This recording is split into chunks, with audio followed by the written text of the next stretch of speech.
Well,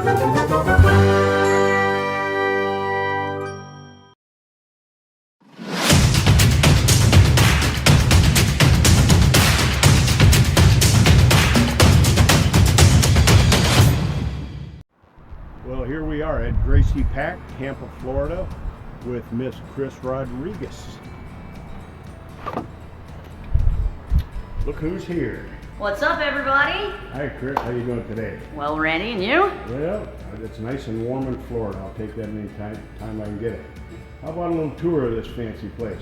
Absolutely. Well, welcome to Graice Pack MMA. We're a mixed martial arts academy located in Tampa, Florida, with a focus on Brazilian Jiu-Jitsu. Been in this location for about 2 years. It's 5,000 square feet. We have 2 mat spaces. Right when you come in, we have one of our lobby areas over here, and we also have complimentary coffee as well as a lobby TV, so parents can make sure that they are checking out everything that's going on in the facility. This is our main mat space. It's about 1,800 square feet, nice and large, can fit around 32 ninjas on the mat. We utilize the Dahmer Flexi Roll mats and absolutely love rolling on them. Cool. Yeah. We head this way. We've got our front desk area. Have our pro shop over here. My general manager is inside one of our offices right now, making follow-up phone calls, so we're not going to bother her. Good.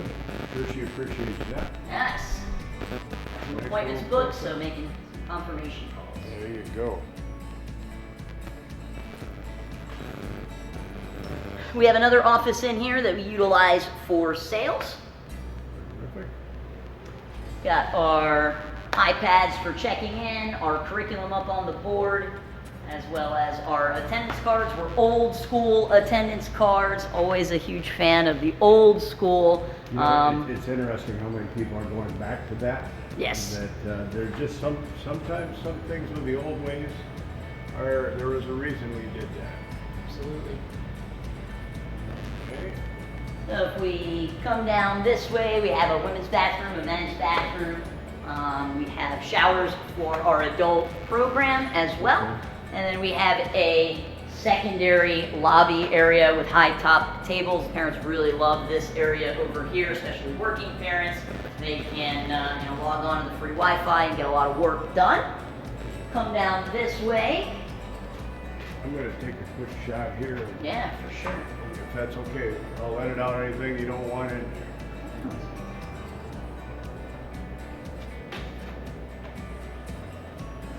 It's our menu marketing board. Breaks down all of the programs, belt ranks, patches that we offer. Inside here we have our after school and summer camp room. Right now we got a bunch of grappling dummies in here. This is what we utilize as a jiu-jitsu school, needing to pivot for COVID. Right. So they get their own dummy to Exactly. dummy around with. And we're currently doing pod training now, so groups of 4, so that if somebody does get sick, it only affects the other people in their pod. Right. And then back here, we've got another mat space. It's around 1,000 square feet, nothing too large, but allows us to run 2 classes at one time. A lot of our adult classes happen back here. Also have a kickboxing, fitness kickboxing program, and a jiu-jitsu program for the adults. Sponsored by Century. Very, very, very nice. And then this back here brings us right back over to the main training floor where we came in.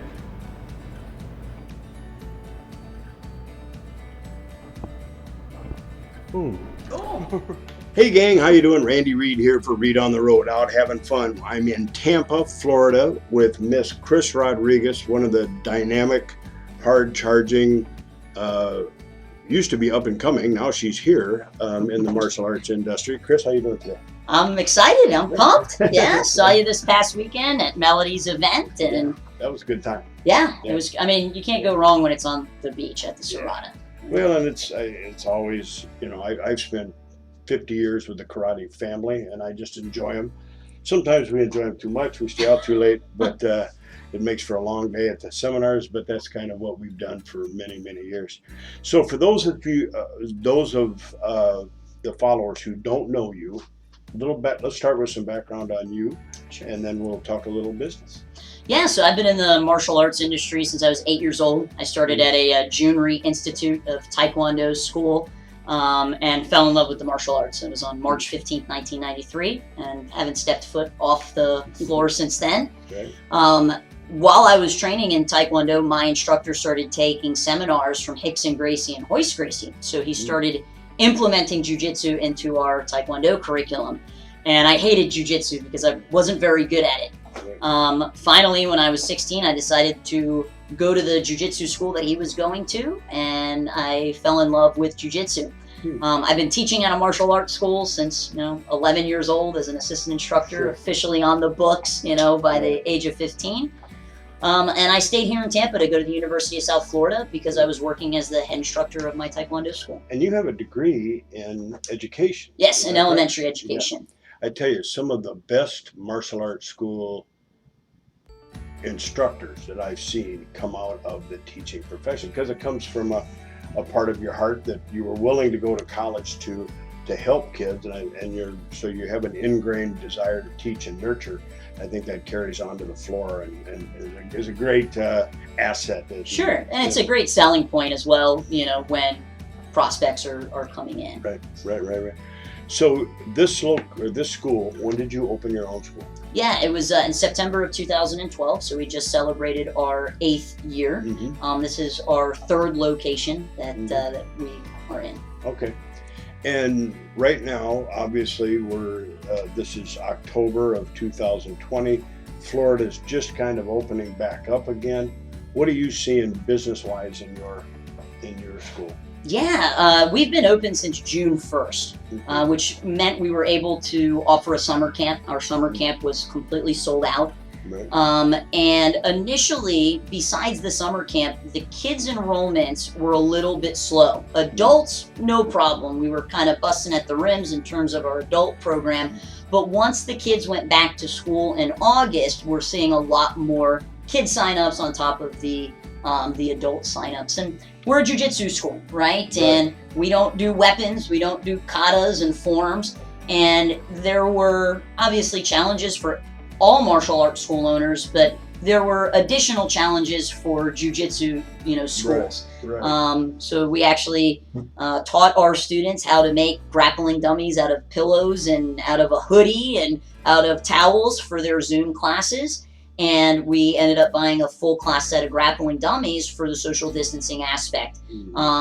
A few months ago, we switched to battle buddies, so everybody had one partner, and now we're doing pod training where they're in groups of 4, so we can actually do jiu-jitsu. There's only so much you can really do with a grappling dummy. Right. So things seem to be back to normal. Last month, we had 22 brand new students, so that was a good month. Well, you're kind of unique in the area. It seems like most jiu-jitsu schools are heavily focused on adults. You've been very, very, very successful with your kids program with this. You were up over 300, weren't you, kids? Yes, Pre-COVID, we were over 300. I mean, in our after-school program days, we used to have a huge after-school program, 3 vans. That was in our previous location, about 80 after-schoolers. But now our main focus is on our evening program, and we're about a 75-25 split, so 75% predominantly kids. And you don't see that very often in the jiu-jitsu industry. They're usually adult programs, but because of my background in education, it was just, it fit very well. And you also have another company, GoPro, where you're working with martial arts school owners on advertising, in particular Facebook, correct? Correct. What trends are you seeing with that out there? I mean, that's, it's such an anomaly, or I don't even know the proper word. It's very confusing to a lot of school owners of what's going on out there. What are you seeing with that? Yeah, so GrowPro Agency, we're a digital marketing agency. We run Facebook and Instagram ads. We also do Google and YouTube ads, as well as social media management.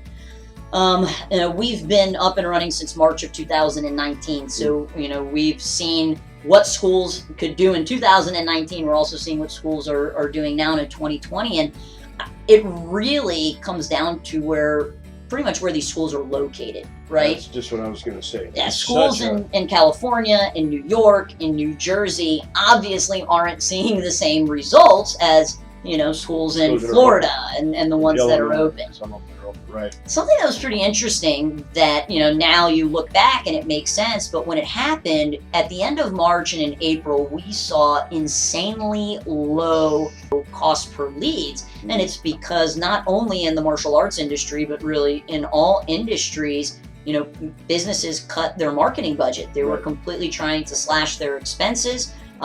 Which, for many people that made sense. In my opinion, the one expense you should not slash is the one that has the potential to make you more money. Sure. So the schools that did continue to advertise saw really, really kind of cheap results that you weren't used to seeing until since 2015 and 16, back in the wild, wild west days of Right. Facebook. Right. Obviously the ads were specific to virtual martial arts training, and there's a learning curve for that. Right. Some schools pivoted very easily, others really, really struggled. And what we're kind of seeing now, we are right now in the election period, right? So you have to remember the Facebook Ads Manager is an auction, and depending on who's in there and bidding, that can increase your costs. But we're pretty much seeing things kind of back to normal, where it was pre-COVID and back in 2019 in terms of cost per lead, cost per acquisition, cost per appointments. And unfortunately for most school owners in terms of their marketing, pre-COVID was heavily focused on community events, festivals, partners in education, doing booths, and all of those levels of marketing were really stripped away. And the one that wasn't stripped away was digital marketing. Right. And I think for the school owners, the biggest kind of struggle for them to overcome is finding a company they can trust. Every day you go on Facebook, you scroll through the news feed, and there's just a new marketer that's making absurd claims, right? And God forbid you get caught with a pixel, and they're everywhere. There's a guy who will well, I sent him to you. He won't use his name. Sure. He's everywhere. Yeah. I don't know what he's They spinning follow around. you online. Yeah. Don't Yeah. open your eyes when you're sleeping. They'll Yeah, be right they'll there. get there. But that's the digital world we're in here now. And as you said, there was the time when we were all doing the stuff we used to do, the booths and the internal promotions, external promotions. When the digital age come, there was that group that thought, man, I don't have to do all that anymore. I can just write a check. And that sometimes is a problem too, that they now if they have the ability to go out in the community like we used to, great. If you don't, then it is going to have to be digital. But eventually this damn COVID's going to go away. And we have to still remember some of the tools we used to get where we are from back in the day. Absolutely. We actually just put in a direct mail marketing campaign. And if you look at the marketing graphic, it has absolutely nothing to do with martial. Yeah, so we just started a direct mail. It's one of those things that I think school owners don't focus enough on integrated marketing, right? It's like, oh, okay, the Facebook ads worked.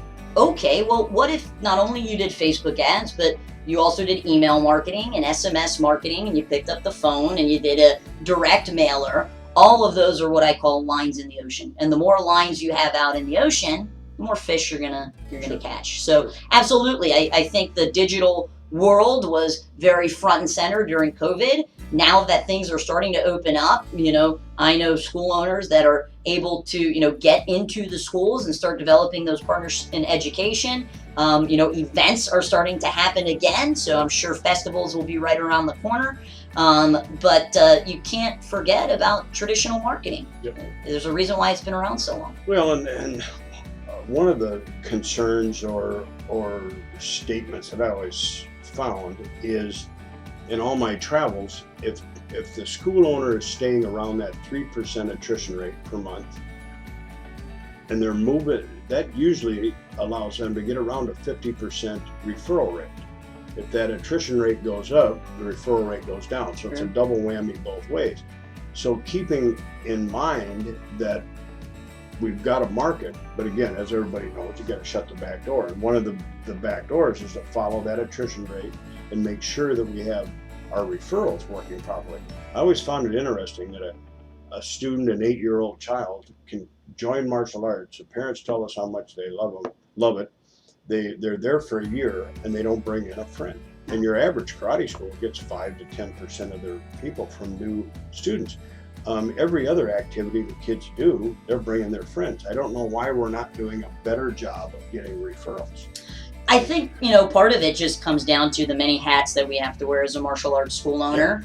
And sometimes it's just gets put on that, to do that gets later on and it doesn't happen. So really you're looking at ways, how can we automate that, right? How can we create email campaigns, nurture sequences that get triggered once a new student comes on that reminds them, about our referral program that we have, whatever that might be, whether you give $50 or you give, a free parent night out or a birthday party or whatever that is. Some type of reward. Yeah, trying to automate it helps, but obviously we want to have that personal touch and building it into your systems, especially to me, the most exciting times when somebody first signs up, that first new belt that they get, and black belt, right? So those are the 3 times that I would really look at when they're first coming on in your new student checklist. Do you have something in there, whether it's a handbook, whether it's a VIP card that you're making sure that they're getting during their first belt graduation?